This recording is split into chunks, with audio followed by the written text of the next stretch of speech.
அனைவருக்கும் நமஸ்காரம். முத்திபூர்ணம் யாகவே சதுரீபம் ஓடி கால மக்களிடத்தமுள்ள சர்வ மூலமந்திர யோகி மகான் பரமனே உருவேடுத்து பாரிடை குருவாய் வந்த துறவலர் கரசே காமில் தொன்மறை புகழும் தேவே அருணடை பாதம் நோவ அடிமைக்காய் இறங்கி வந்த மறைமணி ஞான வாழ்வே மார்கணன் நாதா போற்றி. இப்போ நாம் போன வாட்டி மூல மந்திரமும் மெய் வணக்கமுன்ற தலைப்பில் பேசணும். அதை முடிக்க முடியல, அதனால் இப்போ அதையே நான் இப்போ தொடர்றேன்.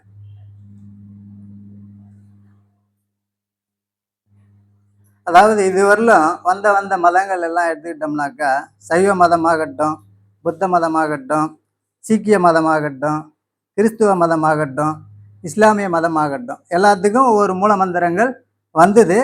ஆனால் அந்தந்த மந்திரங்களில் அந்தந்த காலகட்டத்தில் அதனுடைய செயல் அற்று போனதுனால திருப்பணும் ஒவ்வொரு காலகட்டத்தில் புதுசாக வருது. இப்போ இன்னைக்கு நம்ம தெய்வம் அந்த மூல மந்திரத்தை புதுசாக ஒன்று நமக்கு இறக்கி இன்னைக்கு தந்துருக்குறாங்க. அதனால் இப்போ நமக்கு தெய்வம் 2 மந்திரம் தந்திருக்காங்க. ஒன்று மூல மந்திரம், இன்னொன்று மகா சங்கல்ப மந்திரம். இது 2 வச்சு இது நீ சொல்லின்னு வந்தனா யமன்கிட்ட ஜெயிக்கிறதுக்கு உண்டான ஒரு ஆயுதம் இந்த 2 மந்திரம். இதை நாம் நினைவில் வச்சுக்கணும். அதுக்கப்புறம் தெய்வம் முதல் மந்திரம் அப்படின்னு ஒன்று கொடுக்குறாங்க. அது என்னன்னு நம்ம பார்ப்போம். தன் குற்றம் தெரியாதவன் வாக்கியம் 259 திருவருட்குறள்லேருந்து கோடாயுத குறள்லேருந்து நம்ம படிக்கிறோம்.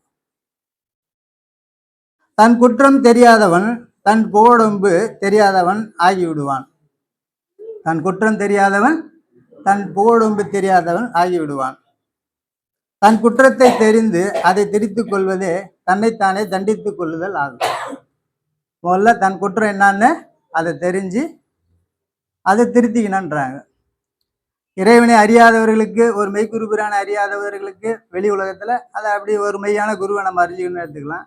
இது நம்ம மெய்வழிக்குள்ளே வந்ததுனால தன் சகோதரர்களுக்கு இடையில தன் குற்றம் என்னான்னு தெரிஞ்சுக்கணும். அந்த குற்றத்தை தெரிஞ்சு அதை திருத்திக்கணும்னு சொல்கிறாங்க. இதுக்கு பேர் என்ன கொடுத்துருக்குறாங்க? முதல் மந்திரம். தன் குற்றம் தெரியாதவன் தன் புகழொம்பு தெரியாதவன் ஆகிவிடுவான். தன் குற்றத்தை தெரிந்து அதை திருத்தி கொள்ளுதலே தன்னைத்தானே தண்டித்துக் கொள்ளுதல் ஆகும். தான் கைபோட நிற்கின்ற மெய் வீட்டிற்கு இதுவே அஸ்திவாரம். எமது மெய்வழி குலத்து மக்கள் ஆண் பெண் இருவருக்கும் வேண்டிய முதல் மந்திரம் இதுதான் முதல் மந்திரம் சொல்றாங்க. ஏதிலார் குற்றம்போல் தன் குற்றம் காண்கிற்பின் தீதுண்டோ மண்ணும் உயிர்க்கு அப்படின்னு திருக்குறளில் வச்சு தெய்வம் நமக்கு கொடுக்குறாங்க. மெய்ப்பொருள் முன்னே ஆகாயத்தில் அது அரூபமாக இருந்தது. மெய்ப்பொருள் முன்ன ஆகாயத்தில் அது அரூபமாக இருந்தது. மெய்ப்பொருள் காண்பது அறிவு. எப்பொருள் யாரை கேட்பினும் அப்பொருள் மெய்ப்பொருள் காண்பது அறிவுன்றாங்க. அப்போ மெய்ப்பொருள் காண்பது அறிவு. மெய்ப்பொருள் முன்னே அது ஆகாயத்தில் அரூபமாக இருந்தது. இப்பொழுது அது கால் கை அங்கங்களுடன் உன் எதிரே உன்னை போல் உனக்காக உன் பூமிக்கு வந்துள்ளது. அப்போ நாம் எல்லாம் இன்னைக்கு அந்த ஆகாயத்தில் இருக்கிற அரூபமான ஒரு பொருள் இப்போ வந்திருக்கு. ஆனால் உலக மக்களுக்கு அது தெரியாது. ஆனால் மெய்வழி மக்களுக்கு அந்த இறைவன் என்ன வந்திருக்கிறாங்கன்ட்டு எப்படின்னு தெரியும். அதை தான் இங்கே தெய்வம் அது ஒரு பாடலில் கொடுக்குறாங்க. இப்போ நான் தோத்திரமா அதான் பாடினேன். பரமனே உருவெடுத்து பாரிடை குருவாய் வந்த. அப்போ அந்த பரம்பொருளாகி அந்த ஆகாயமே ஒரு ரூபம் தாங்கி மனித உருவில் ஒரு ரூபம் தாங்கி ஆசானாக குருவாக தெய்வமாக அவங்க வராங்க. பரமனே உருவெடுத்து பாரிடை குருவாய் வந்த துறவலருக்கெல்லாம் அரசரா. இதுவரையில வந்த மெய்ஞான மகத்துக்கெல்லாம் வந்தாங்க இல்லையா, அவங்களுக்கெல்லாம் அரசராக வந்தாங்க. ஏன் அப்படின்னாக்கா முன் வந்த மெய்ஞான மகத்துக்கெல்லாம் அவங்க அதுக்கு வழிதான் சொல்லுவாங்க. நாம் அதை பாடுபட்டு உடல் பொருள் ஆவி எல்லாம் தத்தம் பண்ணி நாம் அந்த மெய்ஞானத்தை பெறணும் நம்ம பாடுபட்டு. ஆனால் இப்போ அப்படி இல்லை. தெய்வம் அதை என்ன பண்ணிட்டாங்கன்னா அந்த பாடை தான் பெற்றாங்க. பெற்றுட்டு நீ நம்பி கையாந்தனா போதும், நான் உனக்கு அந்த முத்தியை தந்துடுறேன். இப்போ நம்ம அதை பார்க்குறோம், அடக்கெல்லாம் பார்க்குறோம். அதனால அவங்க துறவிக்கெல்லாம் அரசர். இப்போ அதுக்கப்புறம் மகா மந்திரம்னு ஒன்று கொடுக்குறாங்க. இது வாக்கியம் 268 திருவருட்குறளில். அதை நாம் ஒவ்வொன்றும் பார்ப்போம். முதல்ல மூல மந்திரம், மகா சங்கல்ப மந்திரம், அப்புறம் முதல் மந்திரம், இப்போ மகா மந்திரம். ஏன்னா சுருக்கமாக 20 நிமிஷம் தான் கொடுத்துருக்காரு. ஆனால் முடிஞ்சதில்ல, வேகமாக போயிடுறேன். புல்லனுக்கு புல்லாக போவதும் புல்லனுக்கு புல்லாக போவதும் வல்லவனுக்கு மந்திர வாளாக நிற்பதும் ஆகியதுவே மகா மந்திரம். புல்லனுக்கு புல்லாக போவதும் வல்லவனுக்கு மந்திர வாளாக நிற்பதுமே மகா மந்திரம்ன்றாங்க. புல்லனுக்கு புல்லாக போவதும் வல்லவனுக்கு மந்திர வாளாக நிற்பதுவே மகா மந்திரம் ஆகியதே மகா மந்திரம். உலகத்தில் உள்ள தவங்களுக்கெல்லாம் தான தர்மங்களுக்கெல்லாம் நன்மைகளுக்கெல்லாம் மேலான சிரேஷ்டமாகிய ஒரு தவம் இருக்கிறது. இது வரைக்கும் உலகத்தில் எல்லாத்துக்கும் மேலான ஒரு தவம் இருக்குதுன்றாங்க. அது என்னவெனில், முன்பின் இல்லாத முதல்வன் சந்நிதிக்கு உன்னை எத்தி வைக்கின்ற திருவசனங்கள் எங்கு வெளியாகின்றனவோ அந்த எல்லைக்கு போய் அந்த தேவ தீர்ப்பு வசனங்களை கேட்பதுவே தவம். இப்போ மாமா இப்போ காலையிலேருந்து நம்மக்கிட்ட இப்போ பேசின்னு வராரு, அண்ணாக்கள்லாம் பேசுனாங்க, எவ்வளோ விஷயங்கள், இன்னும் இதுக்கு மேலேயும் பேச போகிறாங்க. இதெல்லாம் என்ன வசனம் அப்படின்னாக்கா முத்திக்கு எத்தி வைக்கின்ற திருவசனங்கள். இதை உலகத்தில் வேறு எங்கேயும் கேட்க முடியாது, இதை வேறு யாரும் கேட்கவும் முடியாது. அப்பேற்பட்ட வசனம். இதை நீ செவிமடுத்தினா போதுன்றாங்க. கேட்டு சிந்தித்து அது செயலுக்கு கொண்டு வரணும். அப்போ அண்டங்களும் கடந்து அகண்டங்களும் நிறைந்து சர்வ காலங்களையும் படித்து சர்வ போகியத்தையும் அனுபவித்து எல்லாவற்றையும் ஒரு நொடிக்குள் வைத்து திணித்து தருவது, சர்வ அந்தஸ்துக்களையும் சர்வ போகியங்களையும் உன் தலையில் சூட்டுவது, சர்வ காலங்களையும் அழியாதிருப்பது அருள். இது இப்போ மாமா ஏற்கனவே இப்போ சொன்ன ஒரு சொல் அப்படின்னாரு இல்லைங்களா. அப்போ அந்த ஒரு சொல் என்னவா இருக்குது, அந்த வார்த்தைக்குரிய ஒரு பொருள் என்னவா இருக்குதுன்னு பார்த்தோம்னாக்கா, இன்றைக்கி நம்ம ஸ்கூல்லலாம் போய் 10 வருஷம் 12 வருஷம் படிக்கிறோம். அப்புறம் பிஏன்றேன் பிகாம்ன்றேன் எவ்வளோ படிக்கிறாங்க. அந்த படித்த அந்த வார்த்தை தானே வேற ஒரு ஆளை மாற்றுது. அதை நம்ம கேட்டு அது பிரகாரம் எண்ணத்தில் மாறி ஒரு டாக்டர் ஆகிறோம், ஒரு இன்ஜினியர் ஆகிறோம், ஒரு கலெக்டர் ஆகிறோம் இல்லைங்களா. அப்போ இதெல்லாம் என்னவா ஆச்சு, நம்ம கேட்டு கேட்டு எழுதுனதெல்லாம் என்னவாச்சு, அதுக்குரிய ஒரு செயலை ஆயிட்டோம்.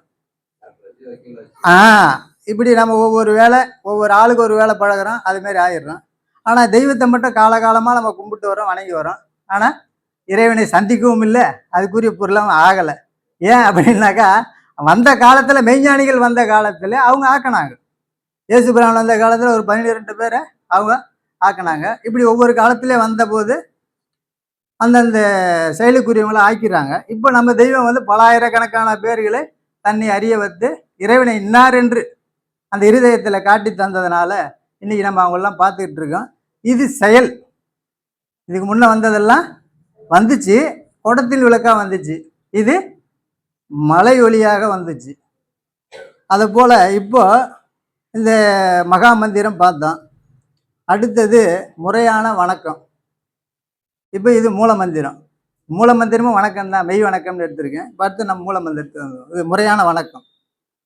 நம்முடைய மீட்புக்கு தலையாகிய முறையான வணக்கம். இப்போ நாம பண்றதெல்லாம் முறையான வணக்கம் தானே அப்படின்றத நான் சொல்லலை, தெய்வம் சாட்சி கொடுக்குறாங்க வேதத்தில். ஏன் அப்படின்னாக்கா இன்னைக்கு நிறைய பேர் இது ஏதோ சொல்கிறாங்க, அவங்க வந்து திசை மாறி போவானா. ஏன்னா நேரில் இருக்கு, சாட்சி வேணும் நமக்கு. ஒரு தங்கம் இது டூப்ளிகேட்டாக ஒரிஜினலானா என்ன பண்ணலாம், அதை உரைச்சி பார்க்கணும் இல்லையா. அதை போல் நமக்கு உரக்கல் எங்கே இருக்குதுன்னா, உனக்கு ஒரு கேள்வி தோணுச்சுன்னா அதுக்கு உண்டான பதில் எங்கே இருக்குன்னா அது வேதத்திலேயே இன்னொரு இடத்துல இருக்கும். ஆனால் நம்ம ஒரு பக்கத்தை வரலும் பார்க்குறோம். இன்னைக்கு நமக்கு 4 வேதத்தில் நீ தேடுன்னா அதுக்குரிய செயல், அதுக்குரிய எல்லாம். ஒரு இடத்துல ஒரு கேள்வி கேட்டாங்கன்னு சொன்னால் அதுக்கு இன்னொரு இடத்துல பதில் கொடுத்துருப்பாங்க, நம்ம ஃபுல்லாக படிக்கிறது இல்லை. ஆமாம். இப்போ இங்கே முறையான வணக்கம்ன்றதுக்கு நான் எடுத்திருக்கேன். அப்போ முறையான வணக்கம், நம்முடைய மீட்புக்கு தலையாகிய முறையான வணக்கம், மாசற்ற இரக்கம், வருங்கால தீர்க்கம், இம்மூன்றும் மந்திர ஸ்திரம். இதுக்கு பேர் என்ன? மந்திர ஸ்திரம்ன்றாங்க. மந்திர ஸ்திரம். இவற்றை தீர்க்கமாக கை கொண்டவர்கள் தன் ஆண்டவர்களை தங்கள் தெய்வமாக கொண்டு தங்களுடையவர்களாகவே ஆக்கி கொண்டவர்கள். அவங்கள தன்னதாகவே ஆக்கி கொண்டவர்கள். நம் தேகத்தை விட்டாலும் விடுவது இந்த நித்திய மெய்யை விடுவதில்லை என்ற தீர்க்கப்பிடி வேண்டும். இந்த தேகத்தை விட்டாலும் விடுவது இந்த மெய்யை விடுவதில்லை என்று தீர்க்கப்பிடி வேணும். அப்படி வந்துச்சுன்னாக்கா ஆண்டவர்களை தன்னதாக ஆக்கி கொண்டவர்கள்ன்றாங்க. இதைத்தான் சிக்கன பிடித்தேன் எங்கெழுந்தருளுவது இனியே என்று சொன்னது. இந்த உச்சத்தை தீர்க்கமாக கைப்பற்றியவர்களே வெற்றி மேல் வெற்றி பெறுகிறார்கள். இப்போ மெய் வணக்கம் அப்படின்னு இதில் வாக்கியம் தான், அதுவும் எல்லாமே சாட்சி இல்லாத பேசுகிறோம்னா எங்கே சொல்லிக்கிறாங்கன்ற மாதிரி ஆயிடுது. அதனால் வாக்கிய எண்ணு அதே திருவருட்குறள்லாம் 261. வர நிற்கின்ற அந்த அமளி நேரத்தில் உன் ரோமக்கால்கள் எல்லாம் பற்றி எரியும். நாம் எடுத்து வைத்துள்ள மெய் வணக்கத்தின் பலன் அது நேரம் உங்கள் கையில் இல்லை என்றால் நிச்சயமாக உங்கள் நினைவில் டப் டப்பு என்று தீப்பிடிக்கும். இப்போ நமக்கு இங்கே தெய்வம் வந்து இதெல்லாம் ஒரு செயல் நிரூபணையில் கொடுக்குறாங்க. மெய் வணக்கத்தில் நீ அதை போய் கலந்துக்க அப்படின்றதுக்கு இங்கே சாட்சி தந்துடுறாங்க. அந்த நெருப்பில் இருந்து தப்புவிக்கின்ற ஒரு அருமருந்தாக அல்லவா இந்த மெய் வணக்கம் எடுத்து வைக்கப்பட்டுள்ளது. அப்போ இங்கே நம்ம வணங்குறதெல்லாம் என்ன வணக்கம்? மெய்யான வணக்கம் தான்னு தெய்வம் கொடுக்குறாங்க. நம்ம போய் கையாந்து நின்னா போதும். எமக்கு பதிலாகவே எம் மக்கள் அந்த நெற்றி சுழிப்புடன் பூரியை எடுத்து வாய் வைத்து ஊதுகிறார்கள். அதன் வழியாக அது நேரம் வெளியாகிற ஆவி எம்முடைய பரிசுத்த ஆவி. அதுவே உங்கள் ஆத்ம ரட்சிப்புக்கு உரியது. அதை காதில் ஏற்றிக்கொள்ளுங்கோ என்கின்றோம். அது உங்கள் ஜீவனை வல்லப சுத்தத்தில் உங்களை ஏற்றி வைக்கும். உங்கள் தேகத்தில் மயிர்கால்கள் தோறும் சுத்திகரிப்பை உண்டாக்கும். தேகாதி அந்த மயிர்கால்களும் அது சுத்திகரிப்பை உண்டாக்கும்ன்றாங்க. இப்போ மெய்த்தொழுகைன்னு கொடுக்குறாங்க. அடுத்தது இப்போ இவ்வளோ நேரம் நம்மெல்லாம் பேசின்னு வந்தாங்க, மாமா பேசுனதெல்லாம் நீங்கள் கோடிட்டு அதை வந்து சேர்த்து ஜாயின் பண்ணி பார்த்தீங்கன்னா நம்ம எங்கே போகிறோன்னு தெரியும். மெய்த்தொழுகை. இப்போ மெய் வணக்கம் பார்த்தோம், முதல்ல மூல மந்திரம் பார்த்தோம், அப்புறம் மெய் தொழுகை மெய் வணக்கம் பார்த்தோம். இப்போ மெய்த்தொழுகை தான். அது வணக்கம், இது தொழுகை அப்படின்றாங்க. மெய்த்தொழுகை. மனிதனுடைய தேக ஆலயத்திற்குள் பிரயாணம் செய்வது மெய்த்தொழுகை. எங்கே பிரயாணம் செய்யணும்? ஈசன் இருப்பிடம் எங்கே? மனிதனுடைய இருதயத்தில். அப்போ அந்த இருதயத்துக்குள்ளே இருக்கிற ஈசனை நம்ம பார்க்கணுன்னா எங்கே போனோம்? திருப்பதி போனால், இல்லை காசி போனால், எங்கே போனாலும் கிடைக்காது. ஆனால் எங்கே போனால் கிடைக்கும்? உன் தேகாலயத்துக்குள் பிரயாணம் செய்யணும். அதுக்கு நம்மளால் செய்ய முடியுமான்னா முடியாது. அதுக்கு பரமனே உருவெடுத்து ரூபம் தாங்கி ஒரு குருவாக வராங்க. அவங்களுக்கு நாம் போய் அடி பண்ணியிருந்தோம்னா அவங்க நம்மளை இந்த தேகம் கடத்திய இடத்துக்கு கொண்டு போகிறாங்க. மனிதனுடைய தேக ஆலயத்துக்குள் பிரயாணம் செய்வது மெய்த்தொழுகை. அது நம்மால் முடியுமா என்று சொல்லுகிறவர்கள் சொல் தன் பிழைக்க வரி அறியாது பிறர் தமக்கு புத்தி புகட்டும் சொல்லாய் இருக்கிறது. அதுக்கு அது தம்மால முடியாத வேலையே தனக்கு புத்தி புகட்டும் சொல்லாக இருக்கிறதுன்றாங்க.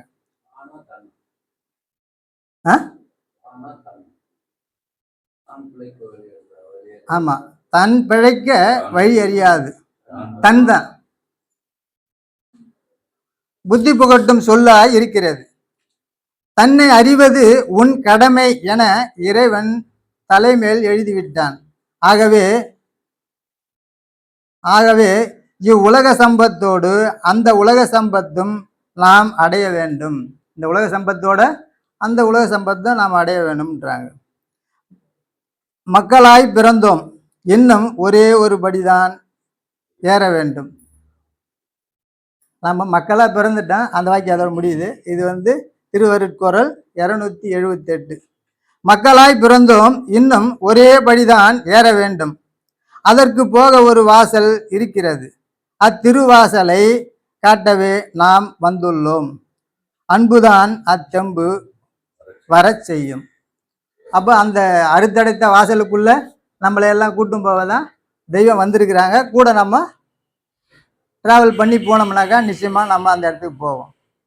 ஓர் அறிவுள்ள ஒரு ஆலமரத்தின் வித்துக்குள்ளே மரம், வாது, இலை முதலிய கோடான கோடி திணித்து வைத்திருக்கிறான் என்றால், உனக்குள் வைத்திருக்கும் அந்த அந்த பரம வித்துக்குள் அவன் எவ்வளவு கோடி கோடி கோடான கோடி நிரப்பி வைத்திருக்க வேண்டும்.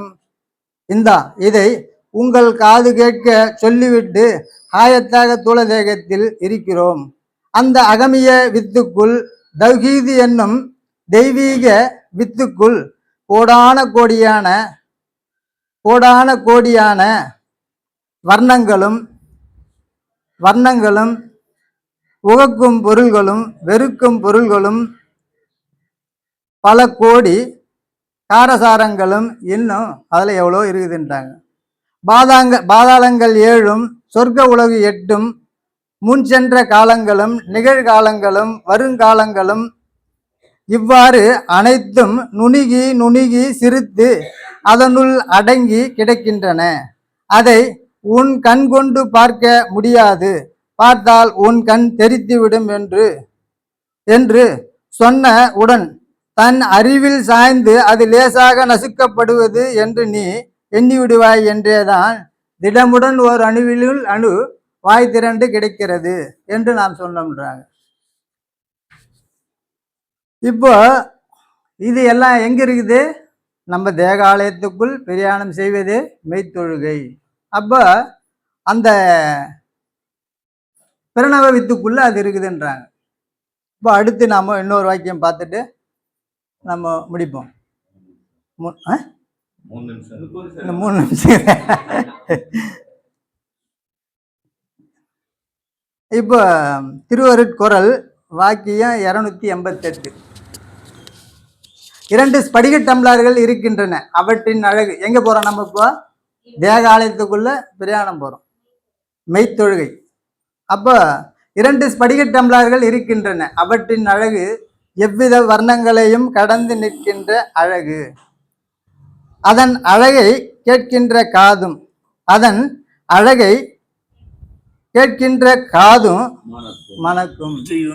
இப்ப அழகு அதை கேட்கின்ற காது மணக்கும்ன்றாங்க. அதன் அழகை கேட்கின்ற காது மணக்கும். அவற்றில் நிறைய ஸ்படிகம் போன்ற தண்ணீர் இருக்கிறது. அந்நீரில் ஓர் ஊசி நுனி அளவு எடுத்து வீசினால் உலகம் முழுவதும் மணக்கும். அதில் ஓர் அணுவின் மதிப்பிற்கு 3 உலகங்களும் நிகராகா. ஒரு அணுவில் இருக்கிற அந்த ஒரு அணுவுக்கு நிகர் 3 உலகம் ஆகாதான். அந்த டம்ளருக்குள்ளே பார்த்தால் நிறைய தண்ணீர் இருக்கிறது. அதில் நெல்லு முளை போன்ற துண்டு பிரகாசமுடையதாக இருக்கிறது. அதனுடைய பிறவையை பார்த்தால் சந்திர சூரியாள்கள் எல்லாம் மாசுடனே என்பாய். அதனுடைய பிறவையை பார்த்தால் சந்திர சூரியாள்கள் எல்லாம் மாசுடனே என்பாய். அதனுடைய பிரகாசத்துக்கிடையில் என் கண்கள் 2 போய் மாட்டிக்கொண்டன. அதனுடைய இன்பம் என் தேகாதி அன்பமும் மேய்ந்து கிடக்கிறது. எப்போது உன் நினைவு அந்த அசைவற்ற தளத்துக்கு வருகிறதோ, நாம் ஜாக்கிரதையாக இருந்து உன்னை அந்த இன்ப கடலுக்குள் இழுத்துவிட காத்து கொண்டிருக்கின்றோம் என்று என் முத்திப்பேருரை மீண்டும் தொடரும். அனைவருக்கும் நமஸ்காரம். நமஸ்காரம்.